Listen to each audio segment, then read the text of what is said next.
महाकारुणिक तथागत भगवान गौतम बुद्ध, परमपूज्य बोधिसत्व डॉक्टर बाबासाहेब आंबेडकर यांच्या आदर्श विचारांना अभिवादन करून आज आपण डॉक्टर बाबासाहेब आंबेडकरांनी बौद्ध धम्म स्वीकारताना दिलेल्या 22 प्रतिज्ञा यांच्या जागृतीवरती मी आपणाशी संवाद साधणार आहे. खरं तर बाबासाहेब नानकचंद रत्तू यांना असं म्हटले होते की अतिशय विरोधकांशी संघर्ष करून आणि अतिशय कष्टाने खूप परिश्रम घेऊन मी हा समग्र जागृतीचा रथ इथपर्यंत आणून ठेवलेला आहे. परंतु माझे लोक, माझा समाज किंवा त्या समाजाला नेतृत्व देणारे नेते जर या रथाला पुढे घेऊन त्यांना जाता आलं तर त्यांना खुशाल जाऊ द्या, परंतु जर त्यांनी यत्किंचित असा प्रयत्न केला आणि हा रथ मागे ओढून जाण्याचा प्रयत्न जर त्यांनी केला तर मात्र त्यांना त्या प्रकारे हा रथ मागे ओढण्याची कोणतीही परवानगी मी देत नाही किंवा देऊ नये, अशा प्रकारची भूमिका ही डॉक्टर बाबासाहेब आंबेडकरांनी नानकचंद रत्तू यांच्याशी बोलताना सांगितली होती. खरं तर आजच्या काळामध्ये किंवा हे जे काही समाजातील वास्तविकता ज्यावेळेस आपण पाहतो, समाजाची दशा ज्यावेळेस पाहतो, त्यावेळेस बाबासाहेब आंबेडकरांनी पाहिलेले जे स्वप्न आहे ते स्वप्न कुठेही साकारताना दिसत नाहीये. उलट त्या स्वप्नांचे अगदी पाळेमुळे उलटून टाकल्यासारखी स्थिती आजची झालेली आहे. आज आपण समाजामध्ये जो पाहतो तर बौद्ध धम्माविषयी अधिक उत्सुकता राहिलेली नाही. सरळ लोक दुसऱ्या धर्माचंच अनुकरण करताना दिसत आहे. सरळ लोक हा धर्म सोडून हिंदू धर्माचं अनुकरण करताय, हा धर्म सोडून ख्रिश्चन धर्माचं अनुकरण करताय, बौद्ध धर्म सोडून इतर कुठल्याही धर्मामध्ये लोक जायला तयार झालेली आहे किंवा लोक त्याच्यामध्ये आजही जातात, अशा प्रकारची परिस्थिती आपल्याला पाहायला मिळते. आज आपण सोशल मीडियाच्या द्वारे हे पाहतो की नेरूळ या ठिकाणी घडलेली जी घटना आहे की एका कुटुंबाने बसवलेला गणपती आणि त्या गणपतीला त्यांनी तिथे बसवला आणि एक बौद्ध समाजाचे घटक म्हणून तर तिथे काही मंडळी त्यांच्याकडे गेली तर त्यांनाच ते लोक उलट बोलून त्या लोकांना घरातून हाकलून त्यांनी दिलेले आहे. अशा पद्धतीचं एक विचित्र विडंबनात्मक स्थिती आज समाजाची पाहायला मिळते. त्याचप्रमाणे बोपडी पुणे या ठिकाणी घडलेली घटना आहे की गणपतीच्या पुढे एक व्यक्ती नाचताना आपल्याला दिसत आहे. घरामध्ये गणपती बसवलेला आहे. अनेक लोकांचे जे सामाजिक, राजकीय, धार्मिक क्षेत्रामध्ये काम करतात किंवा शिक्षक आहेत किंवा प्राध्यापक आहेत किंवा चळवळीचे काम करणारे लोक आहेत, अशी लोक सर्रास गणपतीचे स्टेटस ठेवतात, अशी लोक सर्रास गणपतीच्या शुभेच्छा देतात, अशी लोक सर्रास घरामध्ये गणपती बसवतात. ही मोठी शोकांतिका आज समाजामध्ये आपल्याला पाहायला मिळते. कारण की बाबासाहेब आंबेडकरांनी 1935 साली येवला, नाशिक या ठिकाणी जी घोषणा केली होती की मी हिंदू धर्मात जन्माला आलो, हे माझ्या हातात नव्हते, परंतु मी हिंदू धर्मात मरणार नाही हे मात्र नक्की माझ्या हातात आहे. म्हणून बाबासाहेबांनी 1956 साली बौद्ध धम्माची दीक्षा घेतली. बाबासाहेब आंबेडकरांच्या मुवमेंटचं सगळ्यात मोठं सर्वोच्च केंद्र जर कोणतं असेल तर बौद्ध धम्म आहे. आणि बौद्ध धम्माची जोपासना, बौद्ध धम्माचं संवर्धन आणि बौद्ध धम्माच्या प्रती श्रद्धा आणि आस्था अशा प्रकारे आपण निर्माण करणं ही काळाची गरज आहे. आणि ती जर तुम्ही निर्माण करू शकले नाही तर बाबासाहेब आंबेडकरांनी सांगितलेलं जे भवितव्य आहे ते भवितव्य आता आपल्या समोर आपल्या जीवनामध्ये आल्याशिवाय राहणार नाही. ते असं म्हटले होते की भारतामध्ये एक तर तुम्हाला भारतीय संविधान वाचवावं लागेल किंवा भारतीय या संस्कृतीतून आलेला बुद्ध धम्म हा तुम्हाला टिकवावा लागेल. धम्म तरी टिकवावं लागेल, नाहीतर भारतीय संविधान तरी टिकवावं लागेल. या दोन्हीपैकी एक जरी कमी झालं किंवा दोन्ही गोष्टी जर राहिल्या नाही तर मात्र तुमची गुलामगिरी पुन्हा येऊ शकते. हे तुम्ही लक्षात घेतलं पाहिजे की तुम्ही अस्पृश्यच आहात. तुम्ही भारतीय संविधानाद्वारे, कायद्यामुळे तुमच्याशी जातीय व्यवस्था ही व्यवहार करताना दिसत नाहीये, परंतु आजही अनेक खेडेगावामध्ये, आजही अनेक ठिकाणी मंदिरात गेला म्हणून लोकांनी, हिंदू लोकांनी एखाद्या व्यक्तीची हत्या केलेली आहे, एखाद्या स्त्रीवरती बलात्कार केलेला आहे. आजही आपण पाहिलं तर नितीन आगे सारखी घटना किंवा खेरलांची सारखी घटना किंवा नांदेड इथे घडणारी जी घटना आहे या सगळ्या जातीवादातून होणाऱ्या घटना आहेत आणि या खेडोपाडी होत असतात. याची नोंद होते अथवा होत नाही, या सोशल मीडियावरती येतात अथवा येत नाही. परंतु वास्तविकता ही आहे की तुम्ही जे आहात ते आजही तुम्ही महार जातीतून आहात, ही सत्यता आहे. आणि या प्रती तुमच्याशी जो व्यवहार हा जातीयतेचा होत नाही याचं मुख्य कारण बाबासाहेब आंबेडकरांनी दिलेलं भारतीय संविधान आहे. कायद्याच्या दृष्टिकोनातून जातीवाद हा संपलेला आहे, परंतु मानसिक दृष्टिकोनातून तो आजही तसाच आहे. भीमा कोरेगाव या ठिकाणी झालेली दंगलीची घटना आजही तशीच आहे. आजही आपण न्यायापासून वंचित आहोत. सांगण्याचं तात्पर्य एकच आहे की तुम्ही गणपती बसवा किंवा तुम्ही गौराया बसवा किंवा तुम्ही शंकर पार्वती काय जे काही तुम्हाला बसवायचं असेल हिंदू धर्मानुसार ते सगळं जरी बसवलं तरी देखील तुम्हाला हे सर्व हक्क जे आहे, हे स्वातंत्र्य, हे समता, ही बंधुता, ही न्याय, हे सगळे जे काही हक्क प्रदान केलेले आहेत ते बाबासाहेब आंबेडकरांनी प्रदान केलेले आहेत. बाबासाहेबांचे उपकार आपण कधी विसरता कामा नये. कारण की बाबासाहेब एक अशी व्यक्ती होऊन गेलेली आहे की बाबासाहेबांनी आतापर्यंत ते अनेक समाज सुधारक होऊन गेले. त्या समाज सुधारांमध्ये सगळ्यात उत्तुंग असं परिवर्तनाचं शिखर, क्रांतीचं शिखर जर कोणी गाठलं असेल आणि परिवर्तन काय असतं हे जर कोणी सिद्ध करून दाखवलं असेल तर ते डॉक्टर बाबासाहेब आंबेडकरांनी सिद्ध करून दाखवलेलं आहे. याचं कारण हे आहे की भारतीय संविधानामुळे तुम्हाला कायद्याची एक सुरक्षा कवच ही तुम्हाला प्राप्त झालेली आहे आणि म्हणून तुम्हाला त्याचं जास्त हे वाटत नाही. परंतु जर आपण बाबासाहेब आंबेडकरांनी स्वीकारलेला बुद्ध धम्म, बाबासाहेब आंबेडकरांनी दिलेला बुद्ध धम्म याचं संवर्धन केलं नाही, याची जोपासना केली नाही, याला आपण नेस्तनाबूत करण्याच्या प्रयत्नात जर राहिलो तर निश्चितपणे गुलामगिरी, अस्पृश्यता ही पुन्हा या देशामध्ये येऊ शकते. कारण की देशातलं जे सरकार जे आहे हे काही पुरोगामी सरकार नाहीये, हे प्रतिगामी सरकार आहे आणि प्रतिगामी सरकार हे निश्चितपणे आपल्याला गुलामगिरीच्या या स्थितीमध्ये आणू शकतं आणि त्यांच्याशी लढण्याचं सामर्थ्य हे आपल्या लोकांमध्ये नाही राहिलेलं आहे. त्याचं कारण हे आहे की आपण रिॲक्शन देतो, आपण प्रतिक्रिया देतो, परंतु वास्तविकता ही आहे की तुमच्या प्रतिक्रियेला कुणीही मानत नाही. कारण की तुम्ही ज्या लोकांना आपले नेते नेतृत्व देत असतात हेच लोक त्या ठिकाणी बसलेले असतात, हेच लोक सर्व दृष्टिकोनातून सर्व गोष्टी मॅनेज करतात आणि हेच लोक खऱ्या अर्थाने आपल्याला आजच्या स्थितीमध्ये आणण्यासाठी कारणीभूत ठरलेले आहेत. म्हणून क्रांती पर्व हे जर आपल्याला निर्माण करायचं असेल, नवनिर्मिती आपल्याला करायचं असेल तर बाबासाहेबांनी दिलेले एक एक संदेश मोलाचे आहेत, एक एक गोष्ट मोलाची आहे आणि ती गोष्ट जर आपण विसरलो तर मात्र आपलं काय खरं नाही. कारण की बाबासाहेबांच्या ज्या भूमिका होत्या ह्या फक्त राजकीयच होत्या अशातला भाग नाही. बाबासाहेबांची भूमिका ही सामाजिक पण आहे, ती आर्थिक पण आहे, ती शैक्षणिक पण आहे, याही पलीकडे ती धार्मिक जास्त आहे. कारण की धम्म हा भारतीय दृष्टिकोनातून अल्पसंख्याक आहे, परंतु जागतिक दृष्टिकोनातून बहुसंख्याक आहे. ही बाबासाहेबांची भूमिका होती. म्हणून आपण बलवान बनण्यासाठी बाबासाहेबांनी बुद्ध धम्म आपल्याला दिलेला आहे आणि बुद्ध धम्माचा खूप मोठा अभ्यास बाबासाहेबांनी केलेला आहे आणि हा बुद्ध धम्म देत असताना बाबासाहेबांनी आपल्याला 22 प्रतिज्ञा दिलेल्या आहेत.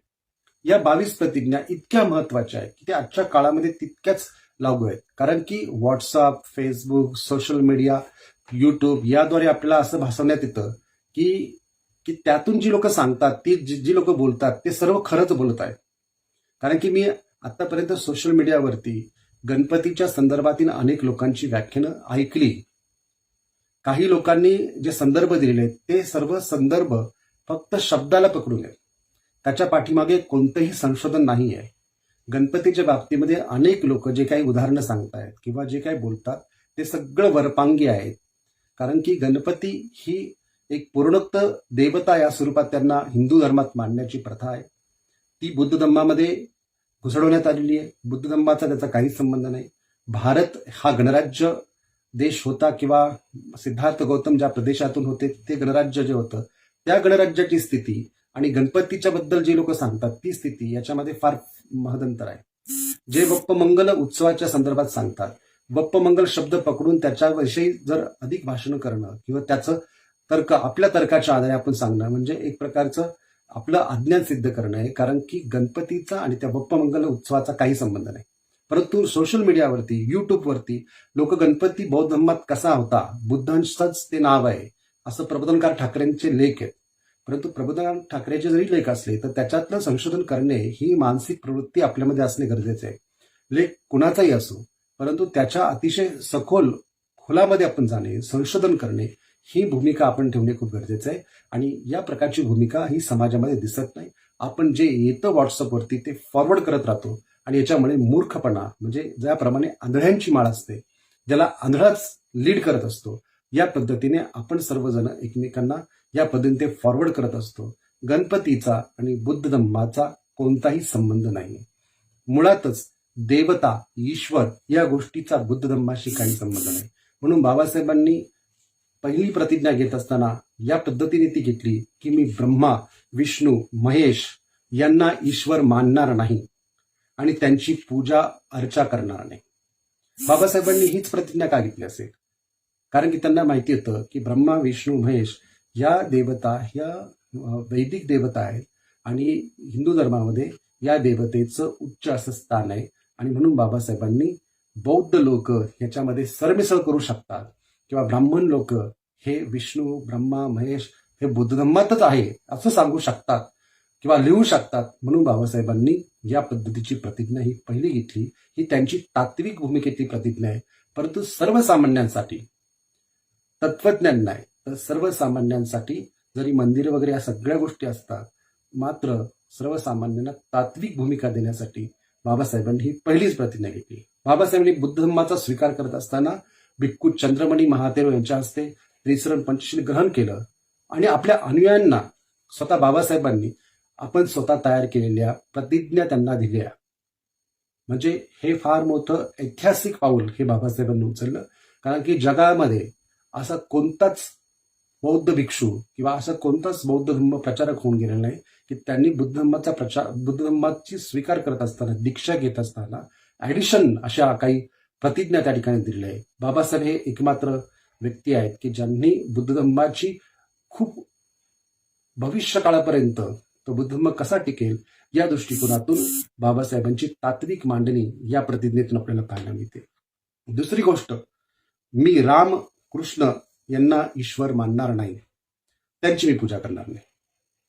म्हणजे या प्रकारे दुसरी प्रतिज्ञा म्हटली की राम आणि कृष्ण यांना देव मानणार नाही, त्यांची पूजा अर्चा मी करणार नाही. ही देखील प्रतिज्ञा तितकी तात्विक भूमिकेतून आहे. रामायण, महाभारतात काही लोक बिलीव्ह करतात, काही लोक विश्वास करतात आणि या दृष्टिकोनातून ते सरमिसळ करू शकतात. त्यांचा प्रभाव तुमच्यावरती निर्माण होऊ शकतो. कारण की तुम्ही आजही एका प्राथमिक स्टेजला, तुम्ही काही फार मोठ्या उच्च स्टेजला गेलात अशातला भाग नाही, आजही प्राथमिक स्टेजलाच आपण आहोत. म्हणून आपण सरमिसळ करू शकतो. या दृष्टिकोनातून बाबासाहेबांनी ही दुसरी प्रतिज्ञा घेतली की रामकृष्ण यांना ईश्वर मानणार नाही, त्यांची पूजा अर्चना करणार नाही. गौरी, गणपती इत्यादी हिंदू देवी देवतांना मी मानणार नाही आणि त्यांची पूजा करणार नाही. बाबासाहेबांनी स्पष्टपणे सांगितले, मी गौरी गणपती यांना देव मानणार नाही किंवा इतर हिंदू देवता ज्या आहेत, देवी देवता यांना देव मानणार नाही आणि त्यांची पूजा अर्चा करणार नाही. तरीही लोक हे सांगण्याचा प्रयत्न करतात की गणपती बौद्ध धम्मात कसा आहे, गणपती बौद्ध धम्मात कसा आहे किंवा बुद्धांचंच नाव गणपती आहे, या पद्धतीने काही पण लोक बोलतात आणि काही पण लोक बोलून आपल्याला चुकीचा संदेश देत आहे आणि या चुकीच्या संदेशाला लोक ग्रहण करत जातात. हीच फार मोठी शोकांतिका आहे. म्हणून प्रत्येक व्यक्तीने जागृत झालं पाहिजे, प्रत्येक व्यक्तीने सजग झालं पाहिजे. डॉक्टर बाबासाहेब आंबेडकरांचं क्रांती आणि प्रतिक्रांती हे पुस्तक आपण वाचलं पाहिजे. म्हणजे रिव्होल्युशन अँड काउंटर रिव्होल्युशन हे पुस्तक जे आहे, त्या पुस्तकामध्ये बाबासाहेबांनी अनेक गोष्टींचं त्या ठिकाणी वर्णन केलेलं की कशा पद्धतीने क्रांतीला प्रतिक्रांती होत गेली. या दृष्टिकोनातून आपण गौरी गणपतीचं पुन्हा जर अनुकरण करायला लागलो, दहीहंडीचं जर अनुकरण करायला लागलो, सगळं हिंदू धर्मातलं तत्वज्ञान बौद्ध धर्मात कसं हे सांगण्याचा प्रयत्न करायला लागलो, तर आपला समाज हा फार मोठा बुद्धिमान बनलेला आहे अशातला भाग नाही. आजही अनेक लोक हे एका अशा स्टेजला आहे की ज्या पद्धतीचे संदेश येतात त्याला ते फॉलो करत राहतात आणि या फॉलो करण्यामध्ये एक मोठा समुदाय तयार होतो की ज्या समुदायाला नंतर एखादी गोष्ट सांगणे, पटवून देणे हे आपल्यासाठी मोठं जोखमीचं किंवा मुश्किलीचं काम होऊन जातं. आणि या दृष्टिकोनातून जे बाबासाहेबांनी आपल्याला दिलं त्याचं अनुकरण करणे हे अत्यंत गरजेचं काम हे आज लोक सोडून गणपती बसवतात, गणपतीची पूजा अर्चा करतात, गणपतीच्या आरत्या करतात. याच्यामध्ये सगळे राजकीय लोक सामील आहेत, याच्यामध्ये सामाजिक काम करणारे लोक सामील आहेत. ते जरी असं म्हणत असले की मी आमच्या मित्र किंवा मित्रपरिवारामध्ये आम्ही हा संदेश देत असतो, परंतु हे तुमच्या बौद्ध तत्वज्ञानाशी सुसंगत नाहीये. जे तुमच्याशी सुसंगत नाहीये ते तुम्ही केलंच नाही पाहिजे. तुम्ही शुभचिंतन ज्या पद्धतीने करताय ती पद्धत म्हणजे तुम्ही त्याचं एक प्रकारे समर्पण करताय आणि समर्पण त्या ठिकाणी करून तुम्ही त्याला उत्तेजना देतात आणि या प्रकारची उत्तेजना जर एखादा नेता देत असेल किंवा एखादा कार्यकर्ता देत असेल तर त्याला मानणारे जे काही लोक आहेत ते देखील तीच रीग ओढतात आणि त्याच पद्धतीने लोक बनत जातात.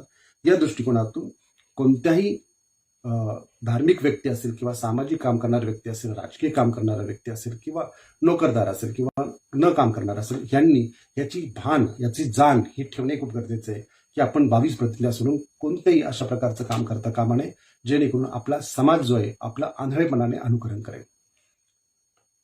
ईश्वराने अवतार घेतले याच्यावरती माझा विश्वास नाही, असं बाबासाहेबांची 4थी प्रतिज्ञा आहे. आता हे जे काही सगळे ईश्वर हिंदू धर्मातले आहेत किंवा देवी देवता जे आहेत हे सगळे अवतार घेतलेले आहेत आणि ह्यांनी अवतार घेतलं असं मी मानत नाही. ही एक प्रकारची अंधश्रद्धा आहे असं बाबासाहेब म्हणतात आणि हा एक प्रकारचा अधम्म आहे असं बाबासाहेब म्हणतात. कारण की अधम्माच्या आधारेच माणसं जगायला लागलेत आणि अधम्म जितका जास्त वाढतो तितका सद्धम्म धम्म किंवा चांगल्या प्रकारची नीती ही अंमलामध्ये येत नसते. म्हणून ईश्वराने अवतार घेतले यावरती माझा विश्वास नाही असं बाबासाहेब स्पष्ट म्हणतात. म्हणजे बाबासाहेब असं स्पष्ट म्हणतात तर आपण त्यांच्यापेक्षा आणखीन काय वेगळं सांगणार आहे. प्रतिज्ञा आहे ही बुद्ध धर्म स्वीकारताना प्रतिज्ञा आहे. 5वी प्रतिज्ञा ही आहे की बुद्ध विष्णूचा अवतार आहे. हा खोटा आणि खोडसाळ प्रचार आहे असं मी मानतो. आणि बुद्ध काय विष्णूचा अवतार नाही, बुद्ध काय हिंदू नव्हते, परंतु काही लोक बुद्धांना हिंदू म्हणून सांगतात आणि आपली लोक बुद्ध हिंदू म्हणून सांगतात आणि बुद्धांनी कोणता धर्म स्थापन केला नाही अशा पद्धतीने काही ब्राह्मण लोक काही संघवादी लोक या पद्धतीने सांगतात. परंतु भगवान बुद्धांचा जो एकंदरीत जीवनमार्ग होता हा याचा आणि हिंदू धर्माचा काही संबंध नव्हता. त्या काळामध्ये जी प्रचलित जी पद्धती होती ती पद्धती जीवन पद्धती ही वेगळी होती. आपण वप्पमंगल सारख्या उत्सवात पाहू शकतो किंवा आपण त्यांची संस्कृती काय होती या संदर्भात अधिक आपण माहिती जर पाहिली तर नलिक्षनाथ दत्ता यांनी जे काही पुस्तक लिहिलेलं आहे की त्या काळात उत्तर भारतातील जे बुद्ध धर्म होता त्या बुद्ध धर्मातील संस्कृती त्या पूर्वीची संस्कृती ही सांख्य तत्वज्ञानाची होती, कपिल मुनींची होती, ना की हिंदू धर्माची होती. बुद्धांवरती कपिल मुनींचा प्रभाव होता, ना की हिंदू धर्मातील कोणत्या देवी देवतेचा प्रभाव नव्हता. परंतु या पद्धतीची मांडणी आजही आपल्यातले विद्वान करताना आपल्याला पाहायला मिळते. म्हणून बुद्ध विष्णूचा अवतार नाही, हा खोडसाळ प्रचार आहे आणि हा प्रचार बंद केला पाहिजे. याच्यावरती आपण जागृती केली पाहिजे, याच्यावरती आपण बोललं पाहिजे. 6वं मी श्राद्ध करणार नाही पिंडदान करणार. पण आज कितीतरी लोक श्राद्ध आणि पिंडदान करतात. हे 22 प्रतिज्ञेच्या विसंगत काम ते करतात. 22 प्रतिज्ञाचे स्पष्टपणे ते अनुकरण करत नाही, 22 प्रतिज्ञा मोडीत करतात. अशा बौद्ध लोकांना जे दोन्ही दगडांवरती हात ठेवून चाललेले त्या लोकांना आपण शोधलं पाहिजे आणि त्या लोकांना हे समजावून सांगितलं पाहिजे की तुम्ही ज्या स्थितीतून आलाय, आज तुमच्याकडे फ्लॅट आहे, आज तुमच्याकडे चांगला बंगला आहे, आज तुमच्याकडे गाडी आहे, आज तुमच्याकडे अनेक गोष्टी आहेत, या सगळ्या कुणामुळे प्राप्त झालेल्या आहेत, ह्या बाबासाहेबांमुळे प्राप्त झालेल्या आहेत. हे आपण कधी विसरता कामा नाही. परंतु लोक विसरायला लागलेत आणि लोक हिंदू धर्माचं आंधळेपणाने अनुकरण करायला लागलेत आणि बौद्ध धर्माला लोक सोडून द्यायला लागलं. बौद्ध धर्माच्या गोष्टी कोणी बोलतच नाही.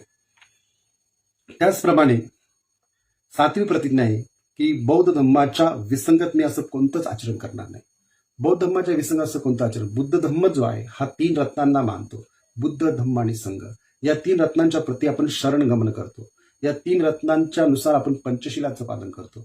या 3 रत्नांच्या नुसार आपण आर्य अष्टांगिक मार्ग याचं अनुकरण करतो, पारमितेचं पालन करतो. ही संस्कृती आपण रुजवली पाहिजे. आपल्या घरामध्ये बुद्ध, बाबासाहेब या प्रकारचे किंवा जे पोषक जे आपल्याकडे महापुरुष आहेत या महापुरुषांचे आपल्याकडे फोटो तर असलेच पाहिजे, परंतु त्यांचे विचार पण आपल्याला माहिती असते पाहिजे. परंतु जरी अनेक जाती धर्माचे महापुरुष असले आणि त्यांचा एकच धागा असला की बहुजनांचा विकास किंवा बहुजनांमध्ये एक प्रकारे नवी क्रांती हा जरी विचार जरी असला तरी आपण बुद्ध धम्म विसरता कामा नये. कारण की बुद्ध धम्म हा बाबासाहेबांनी दिलेला आहे आणि बुद्ध धम्मच हा आपल्याला सगळ्या गोष्टीच्या पलीकडे सर्व दुःखांतून मुक्त होण्यासाठी हा आपल्याला तारू शकतो. म्हणून बाबासाहेबांनी सगळ्या धर्मांचा प्रचंड अभ्यास करून सगळ्या धर्मांची धम्मचिकित्सा करून खऱ्या अर्थाने आपल्याला बुद्ध धम्म हा दिलेला आहे. याचा आपण कधी विसर पडता कामा नये. म्हणून बुद्ध धम्माच्या विसंगत कोणतेही कार्य करू नका. देवी बसू नका, की गणपती बसू नका, की आणखीन कुठल्या देवळात आणि कुठल्या मंदिरात जाऊ नका. आपल्याला जे काही प्राप्त आपल्याला जे मिळालेलं आहे त्या गोष्टीचं आपण अनुकरण करणे हे खूप गरजेचं आहे. कोणतेही क्रियाकर्म ब्राह्मणांच्या हातून करून घेऊ नका. बाबासाहेबांची ही 8वी प्रतिज्ञा आहे. मी कोणतेही क्रियाकर्म ब्राह्मणांच्या हातून करून घेणार नाही. ब्राह्मणांच्या हातून क्रियाकर्म करून घेणारे आणि नंतर बौद्ध भिक्षूंना बोलवून त्यांच्याही हस्ते बौद्ध धर्माच्या पद्धतीने पूजा करणारे अनेक लोक आपल्याला पाहायला मिळतात. कारण की त्यांना असं वाटतं की ब्राह्मणांच्या हातून पूजा केल्यावरती घर खूप पवित्र होतं, घरामध्ये खऱ्या अर्थाने खूप चांगल्या प्रकारची शांती तयार होते आणि या पद्धतीने ब्राह्मणांच्या हातून ते लोक पूजा करतात, ब्राह्मणांना सगळी दक्षिणा वगैरे देतात. परंतु याच प्रकारे ते बौद्ध भिक्षूला बोलून त्यांनाही धम्मदान देऊन त्यांच्याही हस्ते ते बौद्ध पूजा करतात. अशा प्रकारचं विसंगत कार्य हे अनेक लोक करत आहे. या कार्याला लगाम लावणे हे खूप आवश्यक आहे. अनेक भिक्षूंनी, अनेक बौद्धाचार्यांनी, अनेक धम्मचार्यांनी अशा प्रकारच्या कामाला हा लगाम लावला पाहिजे आणि लोकांनी बोललं पाहिजे. लोक दुसऱ्यांना दुखतील म्हणून ते बोलत नाही, परंतु जोपर्यंत तुम्ही बोलणार नाही तोपर्यंत तुम्हाला बुद्ध धर्माविषयी जागृतीच निर्माण करता येणार नाही. मग आपले नातेवाईक असो, मग आपले मित्र असो किंवा आणखीन कोणी असो, जरी दुखले तरी चालतील, परंतु स्पष्टता ही आपल्या जीवनामध्ये असणे खूप गरजेचे आहे. साहस आपल्या जीवनामध्ये असणे गरजेचे आहे. जर एखादा व्यक्ती चुकीच्या पद्धतीने काम करत आहे तर त्याला सांगण्याची जबाबदारी ही आपली असली पाहिजे. तोच खऱ्या अर्थाने बाबासाहेबांचा अन्वयी आहे. जर त्याच्याकडे या पद्धतीची साहसता नसेल आणि आपलं नातं तुटेल, आपली मैत्री संपेल, या दृष्टिकोनातून जर तो विचार करत असेल आणि समोरच्या व्यक्तीला जर प्रोत्साहन देत असेल तर तो व्यक्ती एक प्रकारे त्या व्यक्तीला इनडायरेक्टली ते काम करण्यासाठी प्रोत्साहन देत आहे आणि स्वतः मौन पाळत आहे. म्हणून खूप जागृतीने हे काम करणे गरजेचं आहे. इतर लोकांना बोलणे, ते चुकत असेल तर त्याला सांगणे हे अत्यंत गरजेचं आहे. म्हणून मी कोणतेही क्रियाकर्म ब्राह्मणांच्या हातून करून घेणार नाही हे स्पष्ट आपण आपल्या जीवनामध्ये ठेवलं पाहिजे. 9वी प्रतिज्ञा आहे की सर्व मनुष्य समान आहे असं मी मानतो. सगळे मनुष्य समान आहेत, मग कोणत्या जातीचा, धर्माचा, कुठल्याही पंथाचा, स्त्री असो अथवा पुरुष असो, सगळे समान हे मानतो. ही बुद्धांची शिकवण आहे. Equality is a teaching of Buddha, की बुद्ध इक्वालिटी शिकवतात, समता शिकवतात, मैत्री शिकवतात. सगळे समान आहे. आपण कोणताही भेदाभाव करत नाही, आपण कुठल्याही धर्माचा द्वेष करत नाही. मात्र आपण काय करायचं हे जाणणे खूप गरजेचं आहे. समता, सर्व समान आहे असं मी मानतो. त्याचप्रमाणे 11वी प्रतिज्ञा, 10वी प्रतिज्ञा, मी समता स्थापन करण्याचा प्रयत्न करेन. समता स्थापन करण्याचा मी प्रयत्न करेन म्हणजे बाबासाहेबांचं मिशन मी पुढे चालवेन.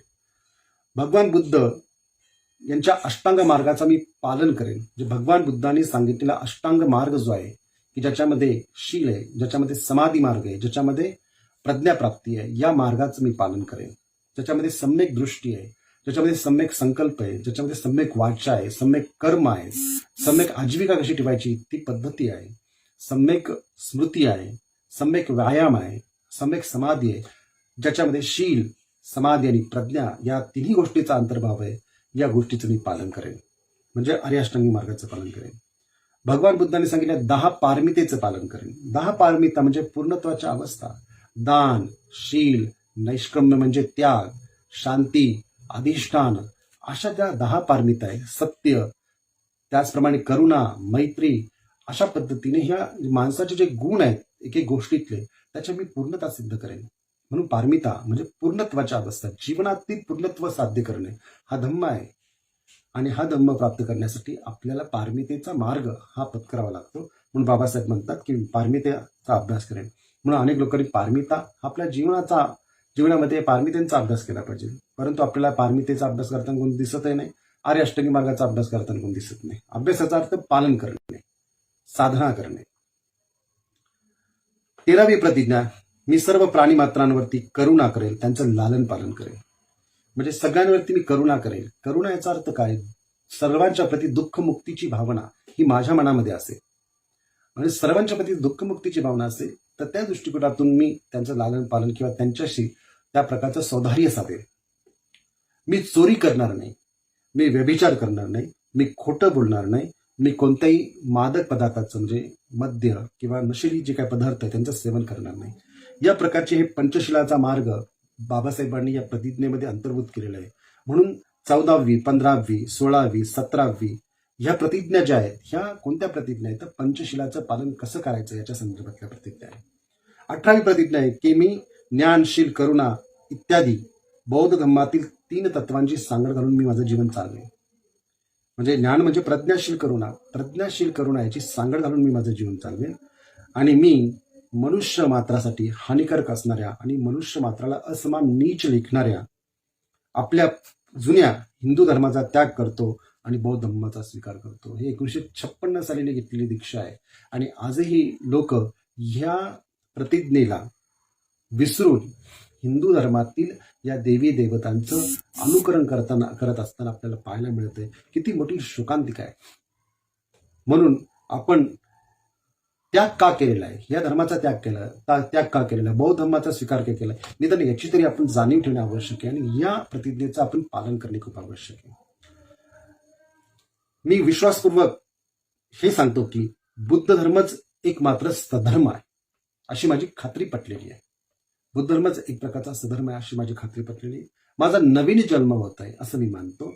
इथपर मी बुद्ध धर्माच्या या प्रकारच्या शिकवणुकीनुसार आचरण करेल. या प्रकारे बाबासाहेब 22 प्रतिज्ञा घेत असताना या प्रतिज्ञा आपल्याला यासाठी देतात की आपण आपल्या धर्मातील संस्कृतीची वाढ केली पाहिजे. आपण ईश्वरावरचा जो अंधविश्वास आहे, कारण जिथे ईश्वर प्रणित धर्म आहे तिथे एक प्रकारचा अंधविश्वास आहे. कारण ईश्वर आहे का नाही हे कोणाला माहीत नाही, ईश्वराने अवतार घेतले का नाही हे कोणाला माहीत नाही. परंतु या प्रकारचा जर दृष्टिकोन जर एखादा व्यक्ती ठेवत असेल आणि ईश्वरावरती आधारित धर्माचं जर अनुकरण करत असेल आणि वैचारिक दिवाळखोरी करून राजकारणामध्ये अथवा समाजकारणामध्ये लोकांना त्या प्रकारचा संदेश देत असेल तर अशा लोकांपासून सावधान होणे खूप आवश्यक आहे. जे बाबासाहेबांच्या तत्वांची मोडतोड करत आहे, जे बाबासाहेबांची तत्व जे आहे झिगारून देत आहे, जे बाबासाहेबांना मानतच नाही, अशा लोकांचं आपण ऐकलं नाही पाहिजे. जे बाबासाहेबांची तत्व पालन करत नाही अशा लोकांचं आपण ऐकलं नाही पाहिजे. आपण राजकारणाने प्रभावित होता कामा नये.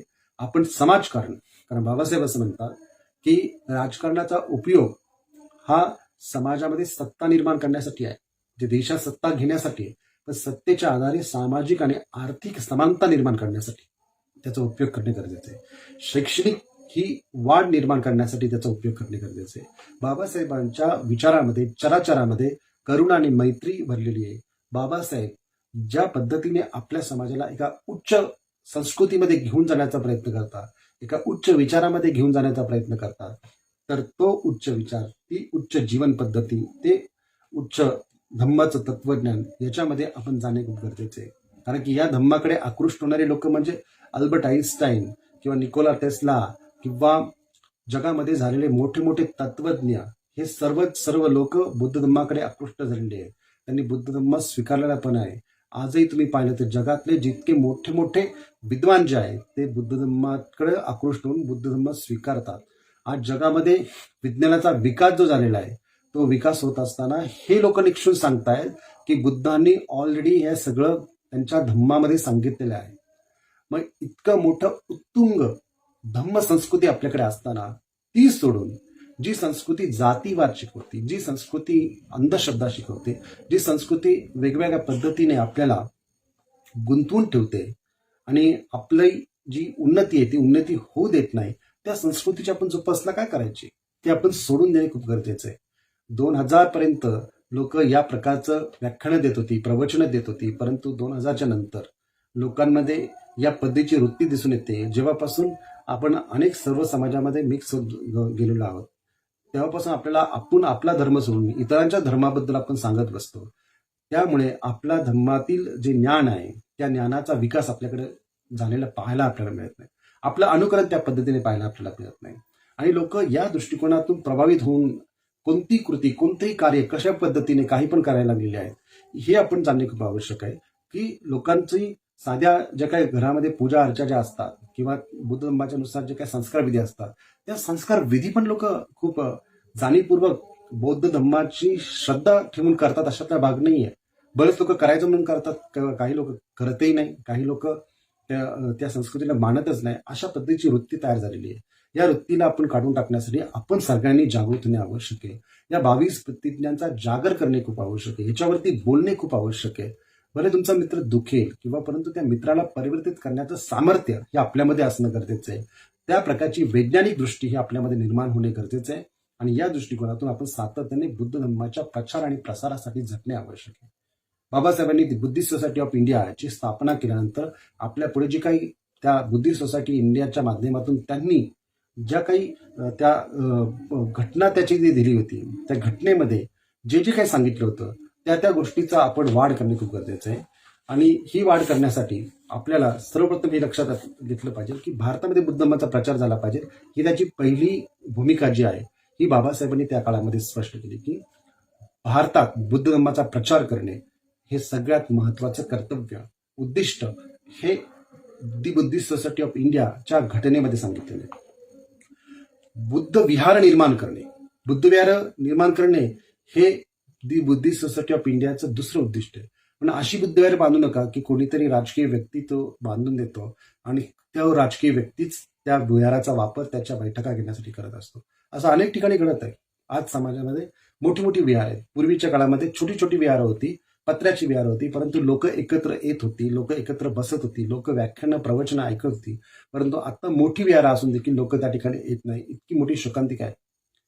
आणि जे कोणी लोक येतात ते कुठल्या तरी राजकीय पक्षाशी बांधलेले असतात आणि तशाच प्रकारची लोक त्या ठिकाणी येतात, बसतात आणि ते त्या ठिकाणी बसून तिथं कोणत्याही पद्धतीने जर विहारामध्ये बुद्धवंदना झाली पाहिजे, परंतु त्या विहारामध्ये इतर धर्माचे कार्यक्रमही त्या ठिकाणी होत असतात. अशा पद्धतीची परिस्थिती आहे. लोक भाड्याने विहार देतात, ही परिस्थिती आहे.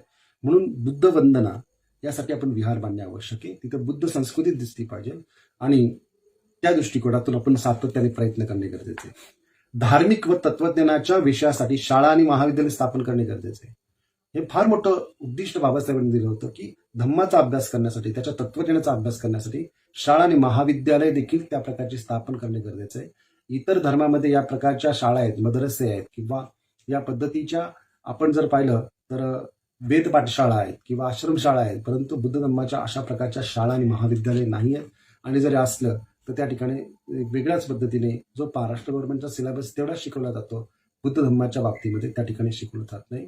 परंतु काही आता नवीन स्कूल ज्या आल्या होत्या त्याच्यामध्ये मात्र ते शिकवण्याची पद्धती त्यांनी चालू केली होती आणि ते खूप स्वागताही होतं.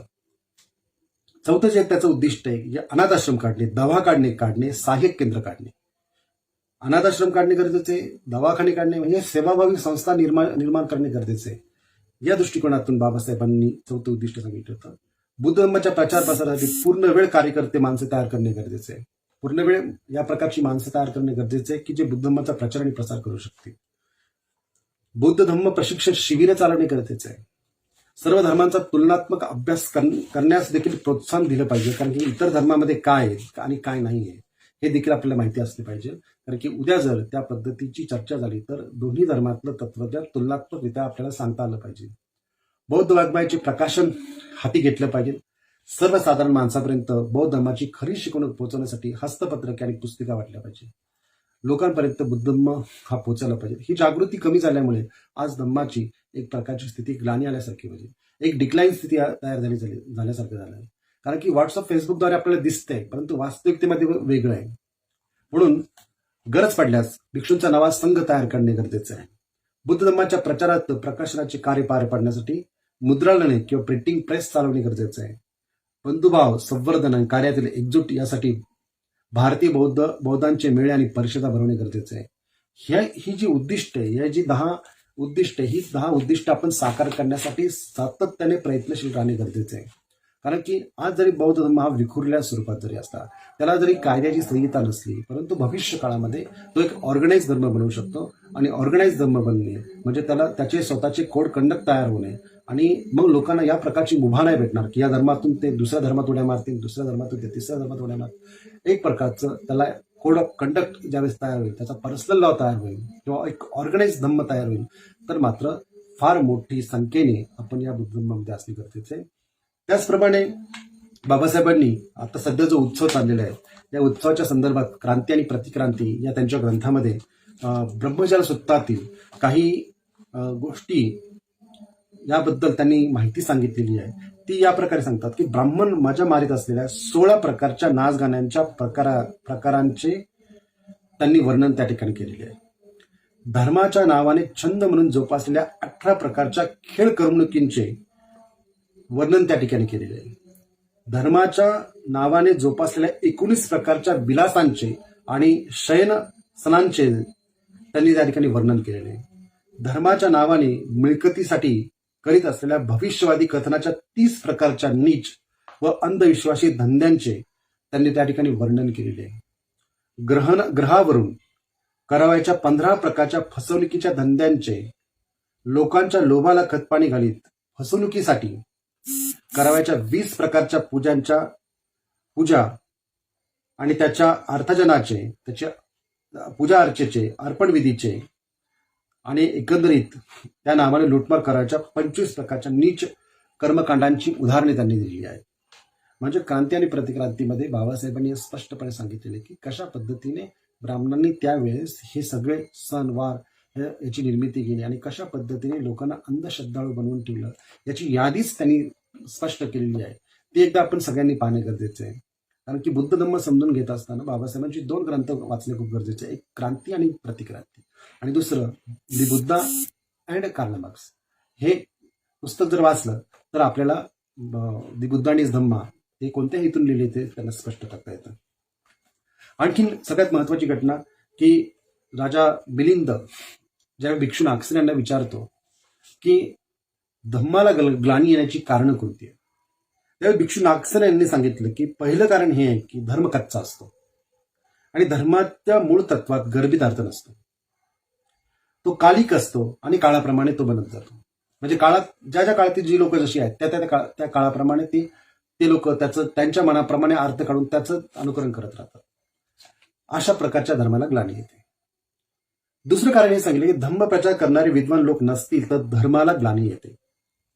ज्ञानी माणसांनी धर्मज्ञान सांगितले पाहिजे. विरोधकांशी वादविवाद करण्यास धर्माचे प्रचारक सिद्ध नसतील तर धर्माला ग्लानी येते. आज परिस्थिती याच प्रकारची की या प्रकारे विद्वान नसल्यामुळे, सर्व व्यापक एखाद्याचा अभ्यास नसल्यामुळे धर्माला ग्लानी येण्याची स्थिती आहे. धर्म व धर्माची तत्वे विद्वानांसाठी असतात. प्राकृत व सामान्य लोकांकरिता मंदिरे, देवळे असतात. तिथे जाऊन आपल्या श्रेष्ठ विभूतींचे ते पूजन करत असतात. अशी लोक जे फक्त देवळात जातात, पूजा अर्चा करतात, इतकीच काही लोक आहेत. काही लोक आहेत जे फक्त विहारामध्ये जातात, पूजा अर्चा करतात आणि थांबून जातात. त्यांचा असा कोणताही सामाजिक चळवळीमध्ये सक्रिय सहभाग नसतो किंवा बौद्ध चळवळीत सक्रिय सहभाग नसतो. असे जे लोक यांच्यामुळे देखील धर्माला ग्लानी येते. विद्वानांसाठी तत्वज्ञान असतं. आपल्याला तो बोध होणे खूप गरजेचे आहे, त्याची जाणीव होणे खूप गरजेचे आहे. आणि हे होत नसल्यामुळे डिक्लाईन अशी स्थिती तयार होते. धम्माला ग्लानी येऊ शकते. जर आपण चुकीच्या पद्धतीच्या संस्कृतीचं वर्तन करत राहिलो तर धम्माला ग्लानी येऊ शकते. याला सर्वस्व लोक जबाबदार राहतील. कारण की बाबासाहेबांनी सांगितलेले संभाव्य धोके हे जर आपण लक्षात घेतले नाही आणि त्याच्यानुसार जर आपण स्वतःला बदललं नाही, कारण काळ आणि परिस्थिती, सापेक्षता, ज्या गोष्टी निर्माण होतात त्या प्रभावाखाली आपण येत असतो.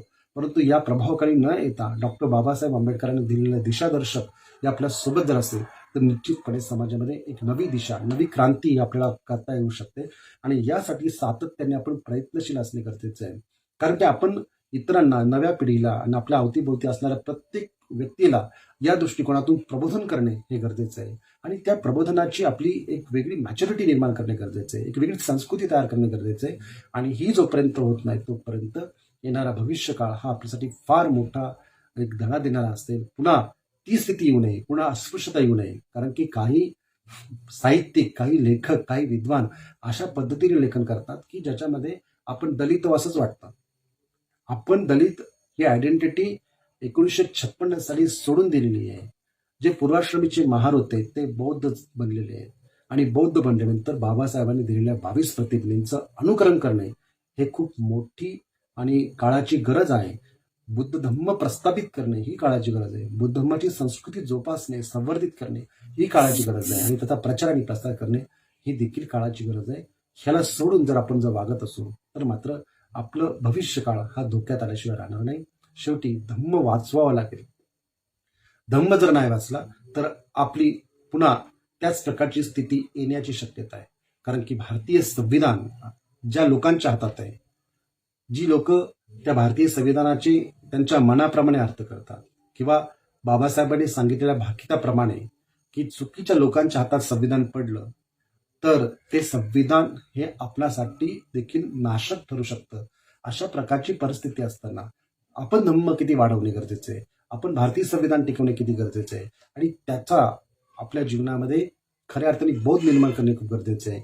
या दृष्टिकोनातून आपण आपल्या जीवनामध्ये डॉक्टर बाबासाहेब आंबेडकर, भगवान बुद्ध आणि एकंदरीत भारतीय संविधानाची जागृती, बुद्ध धर्माची जागृती या दोन्ही गोष्टी टिकवणे खूप गरजेचं आहे. जर आपण करू शकलो नाही तर तर मात्र आपण पुन्हा त्या स्थितीमध्ये येऊ शकतो आणि पुन्हा आपल्याला गुलामगिरी येऊ शकते. म्हणून फक्त आणि फक्त प्रभावाखाली न राहता, राजकीय किंवा सामाजिक किंवा इतर कोणत्याही प्रभावाखाली न राहता आपण प्रत्येक गोष्टीचा सांगोपान अभ्यास करणे आणि प्रत्येक गोष्ट पडताळणे आणि त्याप्रमाणे आपण अभ्यास करणे किंवा आचरण करणे गरजेचे आहे. कारण की सध्याचा काळ हा खूप धोक्याचा असा काळ आहे.